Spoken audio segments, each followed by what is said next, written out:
నమస్తే అండి. సో పవన్ కళ్యాణ్ గారి వ్యాఖ్యలు అంటే ఎందుకు ఆ రకంగా మాట్లాడాల్సి వచ్చింది? అంటే ఒక పార్టీకి సంబంధించిన ఆవిర్భావ సభ అంటే పార్టీకి సంబంధించిన విధి విధానాలు రాబోయే 10 ఏళ్ల పాటు 15 ఏళ్ల పాటు మనం చేయాల్సినటువంటి పనులకు సంబంధించిన అంశాలని దిశానిర్దేశం చేయాలి, కార్యకర్తలకైనా అక్కడ ఉన్నటువంటి నేతలకైనా. అది ఏం జరగకుండా సనాతన ధర్మం వచ్చింది, అక్కడ డీలిమిటేషన్ సబ్జెక్ట్ వచ్చింది, వర్మ ఇష్యూ వచ్చింది, జగన్మోహన్ రెడ్డి ఇష్యూస్ వచ్చాయి. ఇవి తప్పితే ఇంకేం మాట్లాడలేదు. ఏం చెప్తారు? సరే, ఈ సంగతి తెలిసే చిన్నప్పటి నుంచి వాళ్ళ అమ్మగారు వాళ్ళ అన్నదమ్ములు అందరూ ఇంట్లోనే ఉంచి గోపెట్లా పెంచారు. తలా తోక లేకుండా ఏది పడితే అది ఎలా పడితే అలా చేస్తాడని అమ్మకి నాన్నకి తప్ప ఎవరికి తెలియసారు మన గురించి. వాళ్ళకి బాగా తెలుసు ఈ స్థిరం తక్కువతో చాలా కష్టం అని. అందుకే ఆయన ఇంట్లో పదిలంగా గోపెట్లా పెంచారు. దానికి తోడు తలా తోక లేని తనానికి నిదర్శనం ఏంటంటే నాగబాబు. అసలు ఏం మాడతాడో ఏడ్ చేస్తాడో ఏ పరాలు అతనికి కంట్రోల్ ఉండవు. ఏదో అతను ఒక సత్సంగ్ పరివర్తకుడు, ఒక ప్రవచనకర్త అన్న టైప్లో బిల్డప్లు ఇచ్చుకుని వస్తాడు. ఆయనైతే నిజంగా అన్నకి చిరంజీవి గారికి గుదిబండే, తమ్ముడు పవన్ కళ్యాణ్కి గుదిబండే. ఈ గుదిబండను ఆలు భరించింది కాక మన ఎత్తికి పెడితే ఎలా ఉంటుంది అన్న దానికి నీకు నిలువెత్తు నిదర్శనం. అందుకే దేనికైనా సరే వాళ్ళ అమ్మగారు నాన్నగారు చిన్నప్పటి నుంచి పవన్ కళ్యాణ్ని ఎలా పరిరక్షించుకుంటూ వచ్చారో అన్నది నాకు తెలిసినంత వరకు ఈ తలా తొక్కలేని బ్యాచ్తో ఎలా తలకాయ నొప్పి అన్న దగ్గర నిన్న నాదెండ్ల మనోహర్ గారు మాట్లాడింది ఒక్కటే, సముచితం, సందర్భం, సందర్భానుచితంగా ప్రవర్తించిన తీరు. అలాంటి వ్యక్తి ఫస్టే మాట్లాడుంటే అట్లీస్ట్ ఒక డైరెక్షన్ ఉంటుంది దానికి, దానికి అనుగుణంగా ముందుకెళ్ళుంది. దానికి డైరెక్షన్ ఎప్పుడైతే లేదో ఓ తీరువా తెన్ను లేని ఒక బాణాన్ని కొడితే ఎలా ఉంటుందంటే అలా ఉంటుంది. పైపెచ్చు అతనికి ఒరాటరీ స్కిల్స్ ఉన్నాయనుకుని మనం భ్రమపడుతున్నాం. ఇండస్ట్రీలో ఫస్ట్ తెలుసుకోవాల్సిన ఫండమెంటల్ ఏంటంటే సినిమా వాళ్ళకి ఏటీ తెలియదు అన్న విషయం ప్రజలు గ్రహించగలగాలి. వీళ్ళతో ఏమీ కాదు, వీళ్ళకి ఏటీ తెలియదు, గుడ్డెది చేడులో పడినట్టు వెళ్ళిపోవడమే. తర్వాత ఆరాటరీ స్కిల్స్ ఉన్న వాళ్ళు ఏం చేస్తారంటే ఒక సందర్భంలో ఒక సబ్జెక్ట్ ఉన్నదాన్ని ఇంకొక సందర్భంలో జరిగిన సబ్జెక్ట్ని రెండింటిని సంధానపరిచి సముచితంగా ప్రజలకు చెప్తారు. వీళ్ళకి అది ఉండదు. ఎక్కడో ఏదో చదివింది లేకపోతే ఎవడో చెప్పింది బుర్రలో ఉంటుంది, ఇక్కడ రాసింది ఒకటి ఉంటుంది. ఈ మూడు ఒకలా ఉంటాయని మనసుకి తెలుస్తుంది. ఎగ్జాంపుల్, ఇప్పుడు ఉదాహరణకి అమ్మ వండిన పాయసం, ఇంట్లో భార్య వండిన పాయసం, తర్వాత ఎవడో ఫ్రెండ్ ఇంట్లో తిన్న పాయసం ఒకేలా ఉన్నాయి అనుకుంటారు. అనుకున్నప్పుడు ఏంటంటే దీన్ని మూడి పాయసాల యొక్క ఔన్నత్యం చెప్పడానికి అమ్మ ప్రేమ, భార్య యొక్క మమకారం, లేకపోతే తల్లి మమకారం, భార్య ప్రేమ, లేకపోతే ఫ్రెండ్ యొక్క నాకు ఒక సోదరభావంతో వాళ్ళ భార్య నాకు వడ్డించింది, ఇవన్నీ చెప్పాలని తపన ఉంటుంది. కానీ చెప్పడం చేత కానప్పుడు ఏం చేస్తారంటే ఇటుకట్టు మార్చి ఫ్రెండ్ భార్య ఏమో నా మీద ప్రేమ చూపించిందంటే ఎంత బూతు మాట ఉంటుందో అలా సబు సందర్భం లేక తలా తోక లేకుండా మాట్లాడిన ఆ స్పీచ్. ఈయనకి ఇంకోటి ఏం చేస్తారు, అలా మహేష్ బాబు సినిమా ఒకసారి చూపించి చుట్టూ ఎక్కువ మంది ఉంటే కన్ఫ్యూజ్ అయిపోయి ఎక్కువ కొట్టేసినట్టు చూడు. అలాగా కాగితాలు ఎక్కువ ఇస్తే చదవడానికి ఓపిక ఉండదు, తర్వాత చదివిన దాన్ని అప్లై చేయడానికి చదువు ముఖ్యంగా కావాలి, చదువుకోలేదు. అంటే తీరువా దెబ్బ తీరువా తెన్ను లేకుండా ఏది పడితే అది అసందర్భ పేలాపనలు పేలడానికి వీళ్ళ అన్నదమ్ములు ఇద్దరికి వీళ్ళకి వీలేసాటి.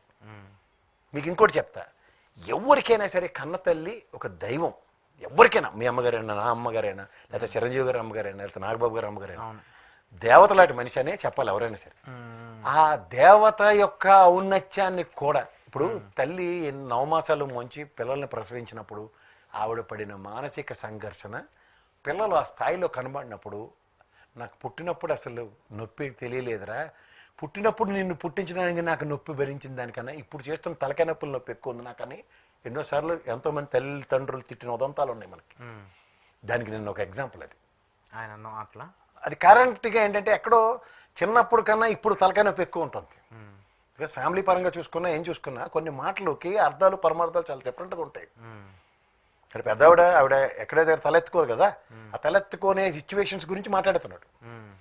ఆ పెయిన్ని కంపేర్ చేస్తూ మాట్లాడతారు. ఇవన్నీ గమనించండి, ఎందుకంటే అవన్నీ పర్సనల్గా చేసుకుని పబ్లిక్ డొమైన్స్లో మాట్లాడడం ఎంతవరకు సమంజసం. ఎందుకంటే మా నాన్నగారిని మా అమ్మగారిని, మీ నాన్నగారిని మీ అమ్మగారిని మనం ఆ స్థాయిలో చూస్తాం, ఆ స్థాయిలో ఊహించుకుని మాట్లాడతాం. ఎవరికైనా చెప్పినప్పుడు కూడా నా తండ్రి యొక్క ఔన్నత్యాన్ని నేను ఎక్కడ తగ్గించను. కానీ ఫస్ట్ టైం చూస్తున్నాను పవన్ కళ్యాణ్ గారు ఆ విధంగా తగ్గించి మాట్లాడడం. ఆయన ఒక నాస్తికుడు, ఆయన ఒక కమ్యూనిస్టు భావజాలలో ఉన్న వ్యక్తి. వాళ్ళ నాన్నగారు సిగరెట్ కూడా దీపానికి కాల్చిన వీళ్ళందరూ చెప్పినవన్నీ మర్చిపోయి రాముడు దాని ఔన్నత్యం ఎట్లా మాడతారండి. రామతీర్థాలు 400 సంవత్సరాల పైచిలకు చరిత్ర కలిగింది. ఆ తల తరిగి రాముడు పడినప్పుడు అందరూ మానసిక సంఘర్షణకు గురయ్యాం. మనమేం ఇలా ప్రజా ఉద్యమాల్లో లేము. ఆ మాటకు వస్తే శివస్వామి గారు ఎక్కడ ఎన్ని తిప్పలు పడ్డాడో అందరూ చూసాం. అశోక్ గజపతిరాజు గారు పరిగెట్టుకుని వెళ్ళడం చూసాం. చంద్రబాబు గారు ఈయన వెళ్ళిన ఉదంతం చెప్పండి. లేదు. కుక్కటేశ్వర స్వామి టెంపుల్ రథం కాలిపోయినప్పుడు ఎవరెవరి వల్ల జరిగింది అన్నది పబ్లిక్ డొమైన్లో చర్చ ఏముందో తెలుసు కదా, మర్చిపోతే. ఇవి ఇవాళ సత్సంగ ప్రవచనాలు చేస్తూ ఆ రోజు ఆ విధంగా చేసి ఉంటే ఓకే, ఇవాళ సనాతన ధర్మం one of the agenda of BJP అన్నది లేకపోతే జనసేన అన్నది మనం ఇచ్చేసుకుంటాం. వీళ్ళిద్దరూ చలనం లేకుండా ఉండి పైకి పకోడీ కబుర్లు, హిందుత్వాలు, భావజాలాలు ఇవన్నీ సోది పురాణాలు మనకి చెప్తూ ప్రతి చర్య లేని దగ్గర చర్యల కోసం యాంటిసిపేట్ చేయడం ఎంతవరకు సంచు ఏంటంటే లౌకికవాదమా? లౌకికవాదంలో ఇంకోటి ఏమన్నాడండి, భిన్నత్వంలో ఏకత్వం. అరే బాబు 15 భాషలుండి భిన్నత్వంలో ఏకత్వం చూడండి అని చెప్పిన మన రాజ్యాంగం ప్రకారం ఆ పదాన్ని డెరైవ్ అయిన తర్వాత ఇవాళ ఈయన మాట్లాడుతుంది ఏంటంటే మదర్ తెరిసామలోను, భగత్ సింగ్లోను, లేకపోతే అలా చెగువేరాలోను వీళ్ళట డాక్టర్ అయిపోయి ఈ పరివర్తన చెందిపోయాడు కాబట్టి చూస్తారట. ఏమో నక్సలైట్లు ఎంతమంది ఇంజనీరింగ్ చదువుకుని డిస్కంటిన్యూ చేసుకుని మధ్యకెళ్ళి ఉద్యమాలు చేయని వాళ్ళందరూ దేనికి భావజాలాలు. ఇప్పుడు నేనున్నాను, ఆ మహానుభావుడు నా దైవాంశ సమ్మతుడు దేవదేవుడుతో సమానమైన అంబేద్కర్ గారిని ఆ భావజాలానికి ప్రభావితమైన వ్యక్తిని నేను. ఎవడైనా ఇంచి తగ్గించినా నేను కాంప్రమైజే కాను. నా కులాన్ని కూడా నేను అవతల ఛాస్ ఎందుకు పనికిరాదని చెప్తాను, ఎందుకంటే ఆ మహానుభావుడు భావజాలం ముందు మనం ఎందుకు పనికిరాను అని. అది నువ్వు చేయవలసిన పని మానేసి ఇవాళ కులాలకు అతీతంగా మతాలకు అతీతంగా అందరినీ ప్రొవకేషన్ చేసుకుంటూ ఒక కన్సాలిడేట్ అవుతున్న క్రైస్తవ సామాజిక వర్గం, ఒక ముస్లిం సామాజిక వర్గాన్ని నువ్వు కూడా ఆహ్వానం చేయడానికి నీ వంతు బాధ్యత హిందూ ధర్మానికి నువ్వు ప్రతి నిమిషం నిర్వర్తిస్తున్నప్పుడు ఎవడైతే నిర్వర్తించట్లేదు అప్పుడు నువ్వు వేలెత్తి చూపించు. కానీ నువ్వే నిర్వర్తించని దగ్గర ఎవరిని వేలెత్తి చూపిస్తున్నావు? ఏ ప్రాతిపదిక మీద? ఇవాళ మీరు చదువు దాని ఆవశ్యకత చెప్తున్నారు. 70లో పుట్ట నేను, 71లో మీరు పుట్టారు. మన ఇద్దరం పుట్టక మునిపై రాష్ట్ర విభజన జరిగిపోయింది.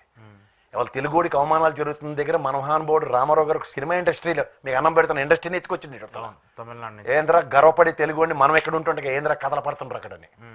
మీరట చదువు అంతా నాకు తెలిసి మీ నేపథ్యం అంతా నెల్లూరు ఆ పరిసర ప్రాంతాలను మీరే చెప్పి పకోడీ కబుర్లని ఏడపై తమిళనాడులో మాస్టర్ గారు మీకు గుల్టీ అరే చెప్పి సోది కబుర్లకైనా అర్థం పర్థం ఉండాలి కదా. ఆఖరికి మీ నాన్నగారిని ఎంత తక్కువ చేస్తున్నారు. ఆయన నిజంగా is committed to his own. Chirutha cinema release అయిన తర్వాత దాకా ఆయన ఉన్నాడు పెద్ద ఆయన.